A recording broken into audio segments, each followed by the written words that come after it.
សល់3ដុំទៀតសាកទៅខាងឆ្វេងមើលមិនត្រូវទេម៉ែខ្ញុំប្រាប់ថាគឺដុំទី3តែ30ឆ្នាំហើយជញ្ជាំងត្រូវបានជួសជុលត្រូវតែជីកឲ្យជ្រៅជាងនេះលីមីងនៅទីនេះមានរបស់រឹងរកឃើញហើយបើកទៅប្រញាប់បើកមើលនេះគឺជាមជុលបាក់រោមសត្វមាសជីនយូតោះទៅឥឡូវនេះទៅបើកឡានឥឡូវហ្នឹងទៅដល់កន្លែងប្រកួត500គីឡូម៉ែត្រ500គីឡូម៉ែត្រមានអីចម្លែកចាំមើលខ្ញុំទូរស័ព្ទទៅអាកេនីយកស៊ូមុនមេឃភ្លឺត្រូវតែទៅដល់អាឡូអាកេនីយកស៊ូរកឃើញហើយរកឃើញមជុលបាក់រោមសត្វមាសហើយពួកយើងកំពុងប្រញាប់ត្រឡប់ទៅវិញទាំងយប់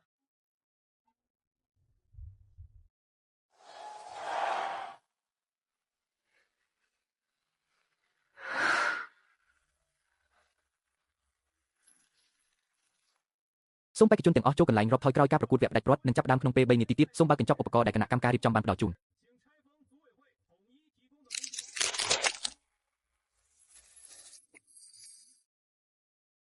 មានរឿងអីលោកគ្រូលីង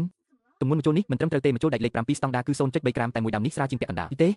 ប្រហោងក្នុងហើយមានស្នាមប្រេះនៅចំកណ្ដាលនេះមិនមែនជាមជុលបាក់ទេនេះជាកំទេចដែកអេចាយរីឆាត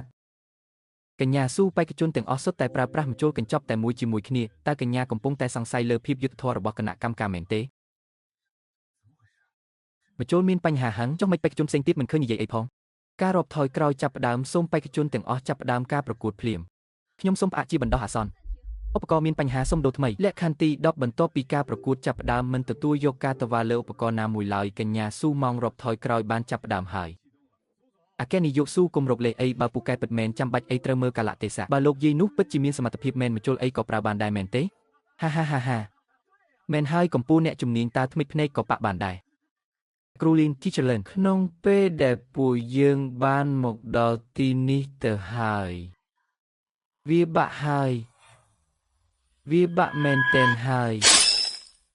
ខ្ញុំថតតាន់ហើយពិតជាគួរឲ្យស្ដាយណាស់បេក្ខជនមកពីក្រុមហ៊ុន Su Group របស់ប្រទេសចិនបានប្រើប្រាស់មិនបានត្រឹមត្រូវដែលបណ្ដាលឲ្យខូចខាតឧបករណ៍ប្រកួតយោងតាមច្បាប់ទី23ឧបករណ៍ដែលខូចខាតនិងមិនត្រូវបានផ្លាស់ប្ដូរជូនឡើយខ្ញុំសូមប្រកាសថាក្រុមហ៊ុន Su Group ហាចប់ហើយចប់សពគ្រប់ហើយបានឃើញទេនេះហើយការធ្វើដោយដៃនោះនេះហើយជាអ្វីដែលគេហៅថាមេជាងកម្រិតទ្រព្យសម្បត្តិជាតិសូម្បីតែមជុលមួយក៏កាន់មិនជាប់ផងធ្លាក់ហើយបើលោកហ៊ានគូសញួរនេះខ្ញុំនឹងឲ្យពិភពលោកទាំងមូលបានឃើញថាតើលោកបានលេងល្បិចអ្វីខ្លះនៅលើមជុលនេះកញ្ញាសូបើមិនអាចយកការចាញ់បានទេកុំមកអីច្បាប់គឺជាច្បាប់លេងខ្ញុំទៅម្ដាយរបស់ខ្ញុំនៅខាងក្នុងកំពុងរង់ចាំមជុលនេះហើយ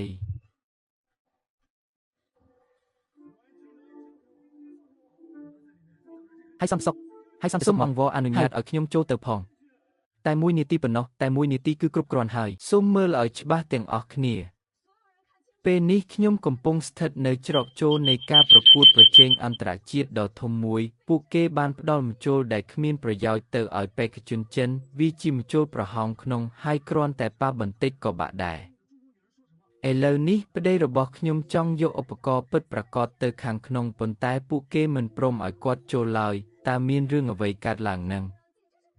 នេះជាការប្រកួតឬជាការរៀបចំបង្កាច់បង្ខូចតើអ្នកព្រមលែងដៃឬមិនព្រមមនុស្ស2លានអ្នកនៅជុំវិញពិភពលោកកំពុងទស្សនាហ៊ានតែប៉ះម្រាមដៃគាត់សំបីតែមួយមើលលីមីងលៃមេងរត់ឲ្យលឿនឡើងខ្ញុំរាប់ដល់3ដំឡើងទៅឆាប់ដំឡើងទៅ2អ្នកមិនអាចធ្វើបែបនេះទេ1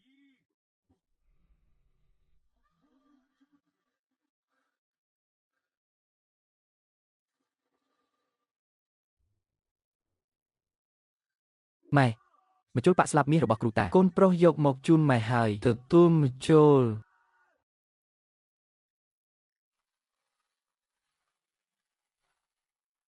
នោះជាកូនប្រុសគាត់តើគេលុតជង្គង់ហើយ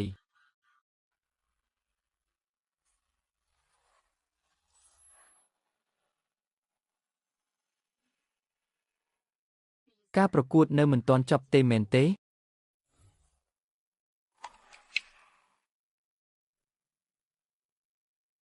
ក្រោកឡើងម៉ែ ម៉ែប្រាប់ថាក្រោកឡើងម៉ែទទួលហើយ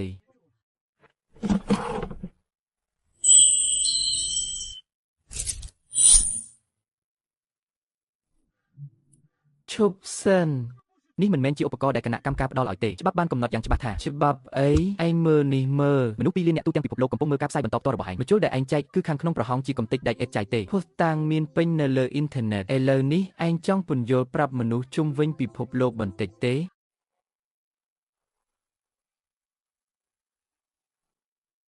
ការប្រកួតបន្តទៀតមិនបានទេគាត់មិនបានប្រើឧបករណ៍ដូចគ្នាទេមិនរាប់ជាផ្លូវការទេមជុលដែលឯងចែកឲ្យវាជារបស់ខ្លាំងៗ fashion នៅមានមុខមកនិយាយទៀតទុកឲ្យគាត់ប្រកួតទៅសាច់ក្រណាត់របស់លោកខាងលិចក៏សមនឹងមកធ្វើឲ្យបាក់មជុលតំបន់ជាងណានរបស់ខ្ញុំដែរមែនទេ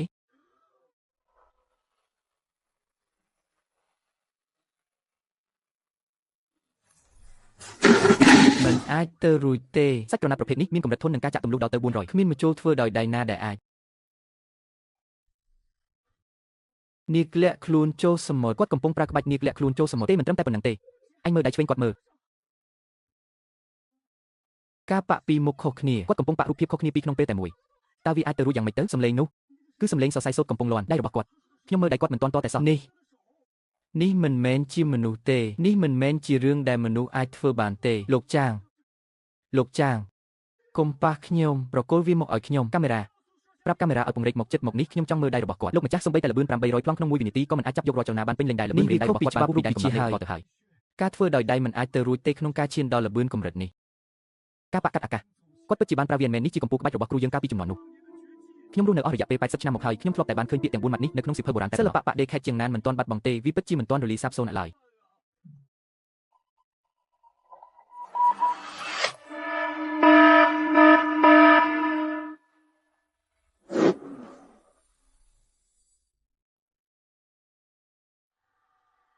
នេះគឺជាការប៉ាក់មុខពីរផ្សេងគ្នា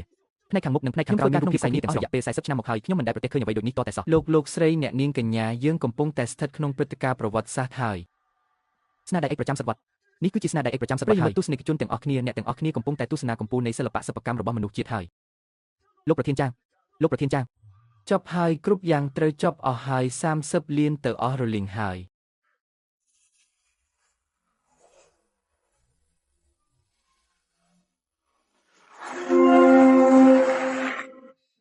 លោកគ្រូបានឃើញទេ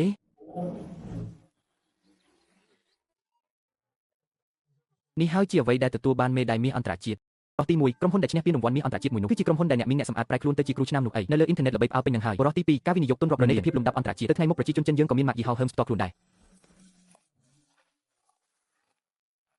ស្ត្រីអ្នកស្រីស៊ូតើការបញ្ជាទិញនៅខាងមីឡានបានបញ្ជាក់ឲ្យថាថ្ងៃកំណត់ប្រគល់ទំនិញមិនផ្លាស់ប្ដូរគុណភាពមិនថយចុះឡើយជំនួយការបានបញ្ជាក់រួចរាល់ហើយអ្នកស្រីស៊ូលិខិតសហប្រតិបត្តិការពីខាង Balenciaga ក៏បានមកដល់ដែរស្ត្រីអ្នកស្រីស៊ូឲ្យពួកគេតម្រង់ជួរចាំសិនទៅបញ្ចប់ការបណ្ដុះបណ្ដាលសិស្សថ្មីផ្នែកការងារហត្ថកម្មជាមុនសិន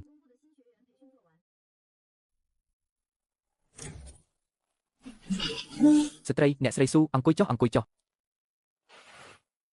ថ្ងៃមួយនេះដកប្រញាប់ពេកហើយមិនទាន់បានទាញខ្យល់ដង្ហើមវែងឡើងមកចងចាំអ្វីដែលលោកគ្រូលីនបាននិយាយចាប់ផ្ដើមពីថ្នេរបិទបាំងមុនមិនមែនដើម្បីរៀបចំទ្រង់ទ្រីទេគឺដើម្បីទាញអារម្មណ៍ឲ្យមូលគ្រូបង្វឹកអ្នកស្រីស៊ូនេះជាស្នាដៃបញ្ចប់ការសិក្សារបស់សិស្សពីនៅទីមេចេញមកហើយស្ត្រីអ្នកស្រីស៊ូដូចកាន់តែដូចទៅហើយគ្រូបង្វឹកប្រលឹងវិញ្ញាណរបស់លោកគ្រូលីនពួកយើងបានបន្តវេនហើយស្ត្រីអ្នកស្រីស៊ូប្រាប់អ្នករាល់គ្នាទៅផ្លូវមួយនេះត្រូវតែដើរទៅមុខទៀតបរោះចំណាស់អុកលុកអូនព្រមចាញ់ទៅបរោះក្មេងចាំដើមមួយក្បាច់នេះមិនរាប់ទេអំបញ្ញមិញលោកពុកលួចរំកិលកានងរបស់ខ្ញុំតើបរោះចំណាស់និយាយផ្ទះផ្ដាខ្ញុំរំកិលតាំងពីពេលណាខ្លួនឯងដើរអត់សោះបែរជាមកមើលកានងរបស់ខ្ញុំច្បាស់ជាស្ថិតនៅត្រង់នេះតើបរោះចំណាស់មិនលេងជាមួយឯងទៀតទេអាស្ដេចដើរថយក្រោយ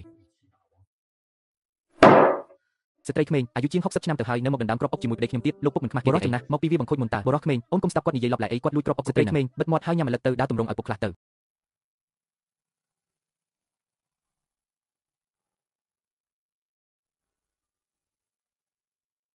ក្មេងស្រីលោកយាយតើសត្វហង្សមួយនេះហោះដោយរបៀបណាទៅតើវាចេះហោះទេលោកយាយចេះហោះតាកូនក្មេងស្រីចុះវាហោះរបៀបម៉េចទៅលោកយាយបង្រៀនខ្ញុំផងបង្រៀនខ្ញុំមកលោកយាយមើលឲ្យច្បាស់ណាគឺហោះបែបនេះ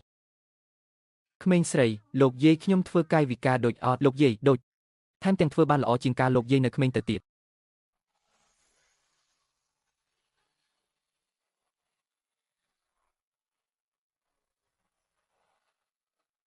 លោកយាយគិតក្នុងចិត្តលោកគ្រូប្រលឹងវិញ្ញាណមិនបានរលាយបាត់ឡើយទៅថ្ងៃមុខក៏នឹងមិនរលាយបាត់ដែរ